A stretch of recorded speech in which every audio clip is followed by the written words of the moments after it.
নমস্কাৰ বন্ধুসকল স্বাগতম জনাইছো অন্য এটা গুৰুত্বপূৰ্ণ ভিডিঅ'লৈ আজি আমি আলোচনা কৰিম এছএছ সেকেন্ড ইয়াৰ হিষ্ট্ৰীৰ most important question answer for 2025 final আজি আমি যি তোমালোকৰ আছে Assam through the ages Assam সংক্ষিপ্ত ইতিহাস a brief history of Assam এই পাৰ্টটোৰ পৰা যিমানবোৰ ইম্পৰ্টেন্ট শৰ্ট কুৱেশ্যন এনসাৰবোৰ আছে সকলোবোৰ আলোচনা কৰিম এই পাৰ্টটোৰ পৰা বহুত কেইটা শৰ্ট কুৱেশ্যন এনসাৰ আহে অলৰেডি যিবোৰ আলোচনা কৰিম তাৰে ভিতৰত বহুত কেইটা আগৰ বছৰ আহি গৈছে আৰু যোনবিলাক অহাৰ সম্ভাৱনা আছে সেইবোৰ সকলো আলোচনা কৰিম আশা কৰো তোমালোকে ভিডিঅটো সম্পূৰ্ণ চাবা আৰু যদি চেনেলটো সাবস্ক্ৰাইব কৰা নাই তেনেহলে চেনেলটো সাবস্ক্ৰাইব কৰি লোৱা আমি আৰম্ভ কৰো কোৱেশ্যন নম্বৰ 1 টু সোৱা প্ৰাচীন অসমৰ দুটা যোগাযোগ ব্যৱস্থাৰ কথা উল্লেখ কৰা ইয়াৰ উত্তৰটো হ'ব এই দুটা যোগাযোগ ব্যৱস্থা হল জলপথ আৰু স্থলপথ হয় প্ৰাচীন অসমৰ যদি যোগাযোগ ব্যৱস্থাৰ কথা আমি কবলৈ যাও তে কিতাপতো উল্লেখ আছে জলপথ আৰু স্থলপথ আছিল নেক্সট কোৱেশ্যন লাগবাহু অতি গুৰুত্বপূৰ্ণ কোৱেশ্যন হিউৱেন চাং কাৰ শাসনকালত কামৰূপলৈ আহিছিল এটা অতি প্ৰয়োজনীয় ইম্পৰ্টেন্ট কোৱেশ্যন হিউৱেন চাং কাৰ শাসনকালত কামৰূপলৈ আহিছিল ইয়াৰ উত্তৰটো তোমালোকে চাই লোৱা বৰ্মন বংশৰ ৰজা কুমাৰ ভাস্কৰ বৰ্মনৰ দিনত হিউৱেন চাং কামৰূপলৈ আহিছিল মনত ৰাখিবা তোমালোকে কাৰ দিনত আহিছিল বৰ্মন বংশৰ ৰজা কুমাৰ ভাস্কৰ বৰ্মনৰ দিনত হিউৱেন চাং কামৰূপলৈ আহিছিল নেক্সট কোৱেশ্যন লাগবাহু কোৱেশ্যন নম্বৰ 3 টু সোৱা পুৰণি কালত অসমৰ নাম কি আছিল এই কোৱেশ্যনটো অলৰেডি আমাৰ এক্সামত আহি গৈছিল হয়নে বহু বছৰ আহিছে দুই বছৰ বা 3 বছৰ আহিছিল অসমৰ পুৰণি কি কৈছে পুৰণি কালত অসমৰ নাম কি আছিল ইয়াৰ উত্তৰটো হ'ব পুৰণি কালত অসমৰ নাম প্ৰাগজ্যোতিষ নামে জনা গৈছিল পুৰণি নাম কি আছিল প্ৰাগজ্যোতিষ আছিল নেক্সট কোৱেশ্যন নম্বৰ 4 টু সোৱা গুৱাহাটীৰ আমবাৰীত খনন কাৰ্যত আৱিষ্কাৰ হোৱা ভগ্নাৱশেষবোৰ কেতিয়া বুলি অনুমান কৰা হয় ইয়াৰ উত্তৰটো সোৱা যি গুৱাহাটী আমবাৰীৰ খনন কাৰ্যত আৱিষ্কাৰ হোৱা যি ভগ্নাৱশেষবোৰ পোৱা গৈছিল কেতিয়াৰ বুলি অনুমান কৰা গৈছিল ইয়াৰ উত্তৰটো হ'ব এইবোৰ 10ৰ পৰা 11 শতিকাৰ বুলি অনুমান কৰা হয় কিমানৰ 10ৰ পৰা 11 শতিকাৰ বুলি অনুমান কৰা হয় নেক্সট কোৱেশ্যন নম্বৰ 5 টু সোৱা অসমৰ দুজন পৌৰাণিক ৰজাৰ নাম লিখা একেবাৰে সহজ বহুত গিজন আছে তোমালোকে লিখি দিব পাৰা এই দুজন ৰজা হ'ব কি হ'ব ভীমস্ক আৰু বান ৰজা নেক্সট কোৱেশ্যন নম্বৰ 6 টু সোৱা বিদৰ্ভ ৰাজ্যৰ ৰাজধানী কি আছিল ইয়াৰ উত্তৰটো চাই লোৱা তোমালোকে বিদৰ্ভ ৰাজ্যৰ ৰাজধানী আছিল কুণ্ডিল নগৰী আছিল মনত ৰাখিবা কি আছিল কুণ্ডিল নগৰী নেক্সট কোৱেশ্যন নম্বৰ 7 টু সোৱা মধ্যযুগৰ অসমৰ অৰ্থনীতিৰ বিষয়ে জনাৰ এটা উৎসৰ নাম লিখা ইয়াৰ উত্তৰটো হ'ব এই উৎসটো হল হিউৱেন চাঙৰ কামৰূপ বিৱৰণ যদি আমি মধ্যযুগৰ অসমৰ অৰ্থনীতিৰ বিষয়ে জানিব বিচাৰো তেতিয়াহলে আমি ক'ত পাম হিউৱেন চাঙৰ কামৰূপৰ বিৱৰণ যি কিতাপখন আছে তাতে আমি পাই যাম ওকে নেক্সট কোৱেশ্যন নম্বৰ 8 টু সোৱা সোৱণশিৰিৰ নৈৰ পৰা সোণ কমোৱাসকলক কি বোলা হৈছিল ইয়াৰ উত্তৰটো সোৱা সোৱণশিৰি নৈৰ পৰা সোণ কমোৱাসকলক সোণোৱাল বোলা হৈছিল কি বোলা হৈছিল সোণোৱাল বোলা হৈছিল নেক্সট কোৱেশ্যন নম্বৰ 9 টু সোৱা অসমৰ প্ৰাচীন অধিবাসী দুটাৰ নাম উল্লেখ কৰা অতি গুৰুত্বপূৰ্ণ প্ৰশ্ন অসমৰ প্ৰাচীন অধিবাসী দুটাৰ নাম হ'ব কি হ'ব অষ্ট্ৰো এছিয়াটিক আৰু মংগোলিয়ান কি আছিল অষ্ট্ৰো এছিয়াটিক আৰু মংগোলিয়ান নেক্সট কোৱেশ্যন নম্বৰ 10 টু সোৱা বামুণী পাহাৰ ক'ত অৱস্থিত ইয়াৰ উত্তৰটো হ'ব তেজপুৰত অৱস্থিত মনত ৰাখিবা বামুণী পাহাৰ ক'ত অৱস্থিত তেজপুৰত অৱস্থিত নেক্সট কোৱেশ্যন নম্বৰ 11 টু সোৱা 16শ শতিকাত অসম ভ্ৰমণ কৰা দুজন ভ্ৰমণকাৰীৰ নাম লিখা ইয়াৰ উত্তৰটো হ'ব এই দুজন ভ্ৰমণকাৰী হল ৰাফল ফিটা আৰু শিয়াবুদ্দিন তালিচ কোন আছিল ৰাফল ফিটা আৰু শিয়াবুদ্দিন তালিচ এই কোৱেশ্যনটো অলৰেডি আগৰ বছৰত আহি গৈছিল তো তোমালোকে যদি চাইছা 2016-17 তেতিয়া কিন্তু এই কোৱেশ্যনটো আহি গৈছিল ওকে নেক্সট কোৱেশ্যন নম্বৰ 12 টু সোৱা কোচ বংশৰ শ্ৰেষ্ঠ ৰজা জনৰ নাম লিখা ইয়াৰ উত্তৰটো হ'ব মহাৰাজ নৰনাৰায়ণ কোচ বংশৰ শ্ৰেষ্ঠ ৰজাজন কোন আছিল Maharaj Naranarayan next question number 13 টু সোৱা চিলাৰায় কোন আছিল হয় অতি গুৰুত্বপূৰ্ণ প্ৰশ্ন চিলাৰায় কোন আছিল ইয়াৰ উত্তৰটো সোৱা চিলাৰায় মহাৰাজ নৰনাৰায়ণৰ ভাতৃ আছিল মনত ৰাখিবা চিলাৰায় কোন আছিল চিলাৰায় মহাৰাজ নৰনাৰায়ণৰ ভাতৃ আছিল নেক্সট কোৱেশ্যন সেম চিলাৰায়ৰ নামৰ অৰ্থ কি যদি আমি চিলাৰায়ৰ কথা আহিব পাৰে তেনেহলে চিলাৰায় নামৰ অৰ্থটো কিন্তু আহিব পাৰে হয় তো চিলাৰায় নামৰ অৰ্থটো কি সোৱা চিলাৰ দ্বাৰা ক্ষিপ্ৰ গতিৰে যুদ্ধ পৰিচালনা কৰিছিল বাবে তেওঁক চিলাৰায় হিচাপে জনা গৈছিল হয় আৰু এই চিলাৰায়ে চিলাৰ দৰে ক্ষিপ্ৰ গতিৰে যুদ্ধ পৰিচালনা কৰিছিল বাবে তেওঁক কি চিলাৰায় হিচাপে জনা গৈছিল বুজি পাইছা নেক্সট কুৱেশ্যন আগবাঢ়ো কুৱেশ্যন নম্বৰ 15 টো চোৱা শিহাবুদ্দিন তালিচৰ ভ্ৰমণ টোকাটোৰ কি নাম আছিল অতি গুৰুত্বপূৰ্ণ প্ৰশ্ন যদিও অহা নাই এই প্ৰশ্নটো কিন্তু এইবাৰ অহা বহুখিনি সম্ভাৱনা আছে কাৰণ বিভিন্ন লোকসকলে লিখা কিতাপসমূহৰ বা ভ্ৰমণ কাহিনীৰ টোকাবোৰৰ নাম কিন্তু প্ৰত্যেক বছৰে আহে তো এইটো শিহাবুদ্দিন তালিচৰ ভ্ৰমণ টোকাটোৰ নাম অহা বহুখিনি সম্ভাৱনা আছে ইয়াৰ উত্তৰটো হ'ব ফাতিয়া ই ইব্ৰিয়া নামটো কি মনত ৰাখিবা ফাতিয়া ই ইব্ৰিয়া শিহাবুদ্দিন তালিচৰ ভ্ৰমণ টোকাটোৰ নাম আছিল ফাতিয়া ই ইব্ৰিয়া নেক্সট কুৱেশ্যন নম্বৰ 16 টো চোৱা ভক্তি সুফিবাদৰ প্ৰধান বৈশিষ্ট্য কি আছিল যি ভক্তি সুফিবাদ সকল আছিল তেওঁলোকৰ প্ৰধান বৈশিষ্ট্য কি আছিল ইয়াৰ উত্তৰটো হ'ব এক ঈশ্বৰবাদ কি আছিল একে ঈশ্বৰবাদ আছিল মনত ৰাখিবা নেক্সট কুৱেশ্যন আগবাঢ়ো কুৱেশ্যন নম্বৰ 17 টো চোৱা আজান পীৰৰ প্ৰকৃত নাম কি আছিল তোমালোকক কৈ দিওঁ আজান পীৰৰ ওপৰত কিন্তু বহুত কেইটা প্ৰশ্ন আহিছিল আৰু বহু বছৰ আহিছিল তো এতিয়ালৈ কিন্তু আজান পীৰৰ প্ৰকৃত নাম কি আছিল সেই প্ৰশ্নটো অহা নাই তো তোমালোকে জানি থৈ দিয়া যে আজান পীৰৰ প্ৰকৃত নাম কি আছিল বহুতে জানে ইয়াৰ উত্তৰটো হ'ব শাহ মিলন আছিল আজান পীৰৰ প্ৰকৃত নাম কি আছিল শাহ মিলন নেক্সট কুৱেশ্যন আজান পীৰৰ ৰিলেটেড 18 নম্বৰ কুৱেশ্যনটো চোৱা আজান পীৰক শাস্তি দিয়া আহোম ৰজাজন কোন আছিল ইয়াৰ উত্তৰটো হ'ব গদাধৰ সিংহ আছিল মনত ৰাখিবা আজান পীৰক শাস্তি দিয়া আহোম ৰজাজন কোন আছিল গদাধৰ সিংহ আছিল নেক্সট কুৱেশ্যন নম্বৰ 19 টো চোৱা গড়গয়া ৰজা কাক কোৱা হৈছিল এই কুৱেশ্যনটো অতিকৈ গুৰুত্বপূৰ্ণ কুৱেশ্যন কাৰণ যি এই কুৱেশ্যনৰ যি উত্তৰটো আছে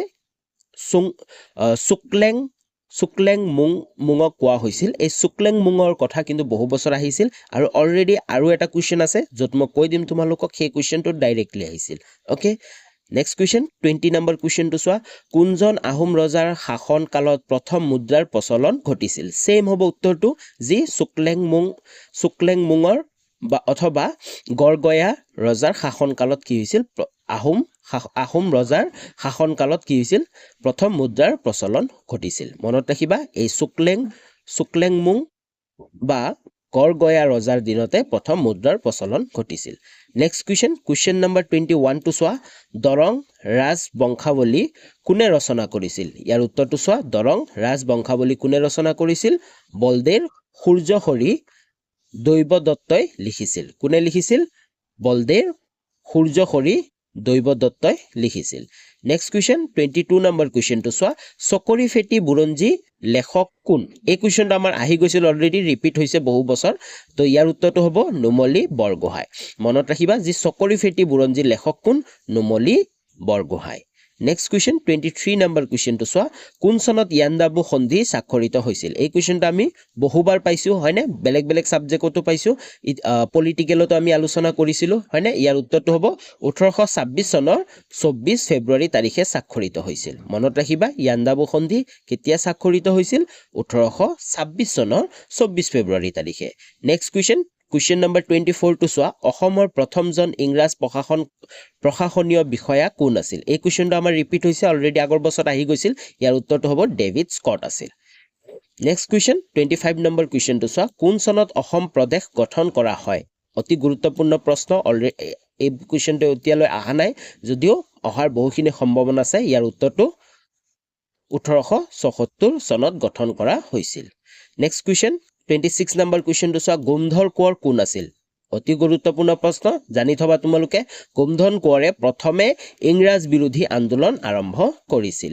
নেক্সট কুৱেশ্যন 27 নম্বৰ কুৱেশ্যনটো চোৱা ভগদত্ত আৰু বান ৰজা কোন আছিল অতি ইম্পৰ্টেণ্ট কুৱেশ্যন ভগদত্ত আৰু বান ৰজা কোন আছিল প্ৰাগজ্যোতিষৰ ৰজা নৰকাসুৰৰ পুতেক ভগদত্ত প্ৰাচীন কামৰূপৰ ৰজা আছিল ভগদত্ত কোন আছিল প্ৰাগজ্যোতিষৰ ৰজা নৰকাসুৰৰ পুতেক ভগদত্ত প্ৰাচীন কামৰূপৰ ৰজা আছিল আৰু বান ৰজা কোন আছিল বান ৰজা আছিল শোণিতপুৰৰ ৰজা আছিল ওকে বান ৰজা কোন আছিল শোণিতপুৰৰ ৰজা আছিল নেক্সট কুৱেশ্যন 28 নম্বৰ কুৱেশ্যনটো চোৱা আজান পীৰ কোন আছিল তেওঁৰ দৰগাহ ক'ত আছিল এই কুৱেশ্যনটো ৰিপিট হৈছে আমাৰ অলৰেডি আগৰ বছৰত আহিছিল তো ইয়াৰ উত্তৰটো চোৱা আজান পীৰৰ আচল নাম শাহ মিলন আমি সকলোৱে জানো শাহ মিলন তেওঁ 17 শতিকাত অসমলৈ আহিছিল তেওঁ কেতিয়া আহিছিল অসমলৈ 17 শতিকাত অসমলৈ আহিছিল এইটোৰ ওপৰতো কিন্তু এটা কুৱেশ্যন হৈ যাব পাৰে হয় আহিছিল আৰু শিৱসাগৰৰ খৰাগুৰি চাপৰিত দৰগাহ পাতিছিল ক'ত আছিল তেওঁৰ দৰগাহ শিৱসাগৰ জিলাত আছিল বা শিৱসাগৰৰ খৰাগুৰি চাপৰিত তেওঁৰ দৰগাহ আছে নেক্সট কুৱেশ্যন 29 নম্বৰ কুৱেশ্যনটো চোৱা তিৰুত সিং কোন আছিল ইয়াৰ উত্তৰটো চোৱা সাঁচী নেতা আছিল কুৱেশ্যন নম্বৰ 30 অসমৰ চিপাহী বিদ্ৰোহত কোনে নেতৃত্ব দিছিল ইয়াৰ উত্তৰটো হ'ব মণিৰাম দেৱানে নেতৃত্ব দিছিল অসমৰ চিপাহী বিদ্ৰোহত কোনে নেতৃত্ব দিছিল অতি ইম্পৰ্টেণ্ট গুৰুত্বপূৰ্ণ প্ৰশ্ন ইয়াৰ উত্তৰটো হ'ব মণিৰাম দেৱানে নেতৃত্ব দিছিল নেক্সট কুৱেশ্যন 31 নম্বৰ কুৱেশ্যনটো চোৱা কোন চনত ফুলগুৰিৰ বিদ্ৰোহ সংগঠিত হৈছিল অতি গুৰুত্বপূৰ্ণ প্ৰশ্ন যদিও অহা নাই অহাৰ বহুখিনি সম্ভাৱনা আছে কোন চনত ফুলগুৰিৰ বিদ্ৰোহ সংগঠিত হৈছিল 1861 চনত সংগঠিত হৈছিল নেক্সট কুৱেশ্যন 32 নম্বৰ কুৱেশ্যনটো চোৱা কোন চনত পথৰুঘাটৰ বিদ্ৰোহ সংগঠিত হৈছিল সেম কোন চনত কি বিদ্ৰোহবোৰ সংগঠিত হৈছিল কিতাপত আছে আৰু চনকিটা তোমালোকে জানি ল'বা কাৰণ বহু বছৰ এনেকুৱা কিন্তু বিদ্ৰোহবিলাকৰ কোন চনত আৰম্ভ হৈছিল চনবোৰ আহি থাকে ওকে তো চোৱা কোন চনত পথৰুঘাটৰ বিদ্ৰোহ সংগঠিত হৈছিল ইয়াৰ উত্তৰটো হ'ব 1893 চনত সংগঠিত হৈছিল নেক্সট কুৱেশ্যন 33 নম্বৰ কুৱেশ্যনটো চোৱা কোন চনত কটন বিশ্ববিদ্যালয় প্ৰতিষ্ঠা কৰা হৈছিল একেবাৰে সহজ ইয়াৰ উত্তৰটো হ'ব 1901 চনত প্ৰতিষ্ঠা কৰা হৈছিল কটন মহাবিদ্যালয় প্ৰতিষ্ঠা কৰা হৈছিল কেতিয়া 1901 চনত নেক্সট কুৱেশ্যন 34 নম্বৰ কুৱেশ্যনটো চোৱা কোন চনত Dibrugarh Barry white medical school পিছলৈ মেডিকেল কলেজ স্থাপন কৰা হৈছিল কোন চনত 1900 চনত স্থাপন কৰা হৈছিল হয় নেক্সট কুৱেশ্যন 35 নম্বৰ কুৱেশ্যনটো চোৱা কোন চনত অসম এছ'চিয়েশ্যনৰ জন্ম হৈছিল অসম এছ'চিয়েশ্যনৰ কথা অলৰেডি কুৱেশ্যন আহিছিল কিন্তু কোন চনত স্থাপিত হৈছিল সেইটো কোৱা নাই অতি গুৰুত্বপূৰ্ণ তোমালোকে চাই লোৱা 1903 চনত জন্ম হৈছিল অসম এছ'চিয়েশ্যনৰ নেক্সট কুৱেশ্যন 36 নম্বৰ কুৱেশ্যনটো চোৱা কোন চনত অসম সৰ্বজনীন সভা গঠন কৰা হৈছিল সেম অতি গুৰুত্বপূৰ্ণ প্ৰশ্ন এইবোৰ ইয়াৰ উত্তৰটো হ'ব 1884 চনত এই সভা গঠন হৈছিল নেক্সট কুৱেশ্যন 37 নম্বৰ কুৱেশ্যনটো চোৱা কোন চনত অসম ছাত্ৰ সন্মিলনৰ জন্ম হৈছিল ইয়াৰ উত্তৰটো হ'ব 1916 চনত অসম ছাত্ৰ সন্মিলনৰ জন্ম হৈছিল নেক্সট কুৱেশ্যন 38 নম্বৰ কুৱেশ্যনটো চোৱা কোন চনত মুছলিম লীগৰ জন্ম হৈছিল মুছলিম লীগ ক'ত গঠন হৈছিল এই কুৱেশ্যনটো কিন্তু আহিছিল ইয়াৰ উত্তৰটো আছিল কি ঢাকাত গঠন হৈছিল ঠাইটো আহিছিল কিন্তু কোন চনত এই প্ৰশ্নটো কিন্তু অহা নাছিল ইয়াৰ উত্তৰটো হ'ব 1906 চনত গঠন হৈছিল ক'ত হৈছিল ঢাকা বাংলাদেশৰ যেতিয়া বাংলাদেশ নাছিল বাৰু ঢাকা বুলি কৈছিল ঢাকাত কি হৈছিল গঠন হৈছিল ওকে নেক্সট কুৱেশ্যন নম্বৰ 39 টো চোৱা স্বাধীনতাৰ পিছত অসমৰ ৰাজ্যপালজন কোন আছিল স্বাধীনতাৰ পিছত অসমৰ ৰাজ্যপালজন কোন আছিল অতি গুৰুত্বপূৰ্ণ প্ৰশ্ন ইয়াৰ উত্তৰটো চোৱা আকবৰ হাইদাৰী অসমৰ ৰাজ্যপাল হৈছিল স্বাধীনতাৰ পিছত কোন ৰাজ্যপাল হৈছিল আকবৰ হাইদাৰী অসমৰ ৰাজ্যপাল হৈছিল নেক্সট কুৱেশ্যন নম্বৰ 40 টো চোৱা কোন চনত গুৱাহাটী বিশ্ববিদ্যালয় স্থাপন হৈছিল অতি গুৰুত্বপূৰ্ণ প্ৰশ্ন ইয়াৰ উত্তৰটো হ'ব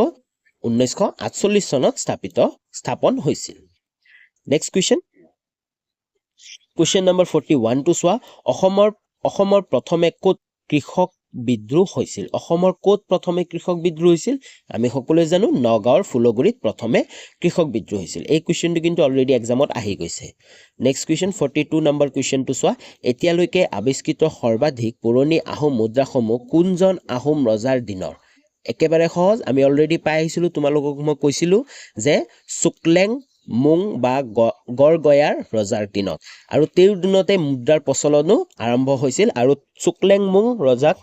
গয়া ৰজা বুলিও কোৱা হৈছিল তো এই প্ৰশ্নটোত কিন্তু তিনিটা প্ৰশ্ন তোমালোকৰ ওচৰত আহি গৈছে এতিয়ালৈ আৱিষ্কৃত হোৱা এই কুৱেশ্যনটো যি মুদ্ৰা কোনজন আহোম ৰজাৰ দিনত পোৱা গৈছিল এই কুৱেশ্যনটো আমাৰ আহিছিল হয় এক্সামত আহিছিল তো ইয়াৰ উত্তৰটো তোমালোকে চুকলেং মুং বা গড়গয়া ৰজা লিখিলে কাৰেক্ট হ'ব আৰু এই চুকলেং মুং ৰজাক গড়গয়া ৰজা বুলিও কোৱা হৈছিল আৰু তেওঁৰ দিনতে প্ৰথমে মুদ্ৰাৰ প্ৰচলন আৰম্ভ হৈছিল বুজি পাইছা নেক্সট কুৱেশ্যন 43 নম্বৰ কুৱেশ্যনটো চোৱা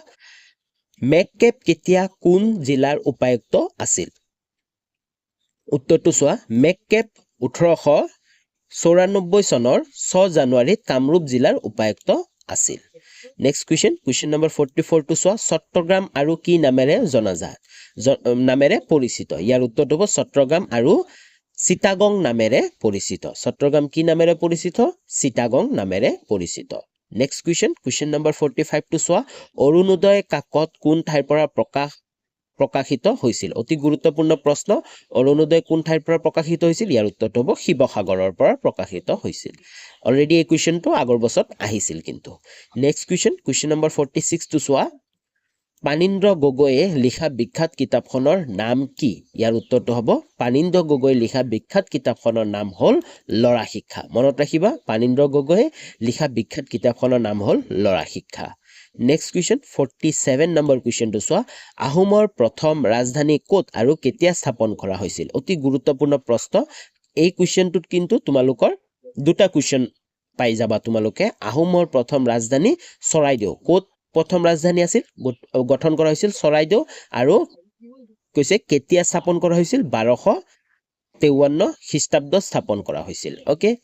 নেক্সট কুৱেশ্যন 48 নম্বৰ কুৱেশ্যনটো চোৱা কিমান বছৰ ৰাজত্ব কৰাৰ পিছত কোন চনত চুকাফাৰ মৃত্যু হয় অতি গুৰুত্বপূৰ্ণ প্ৰশ্ন প্ৰায় 40 বছৰ ৰাজত্ব কৰাৰ পিছত 1268 খ্ৰীষ্টাব্দত চুকাফাৰ মৃত্যু হয় নেক্সট কুৱেশ্যন 49 নম্বৰ কুৱেশ্যন প্ৰাগজ্যোতিষৰ প্ৰথম ৰজাজনৰ নাম কি আছিল অতি গুৰুত্বপূৰ্ণ প্ৰশ্ন যি প্ৰথম ৰজাজনৰ নাম এনেকুৱা প্ৰশ্ন বহুবাৰ আহি থাকে তো ইয়াৰ উত্তৰটো হ'ব মহিৰং দানৱ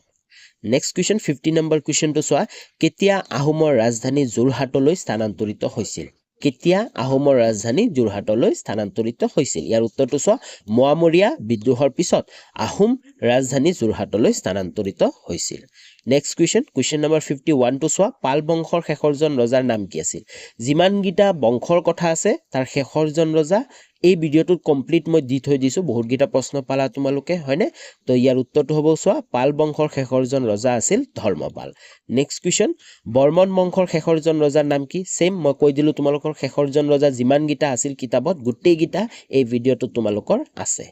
চোৱা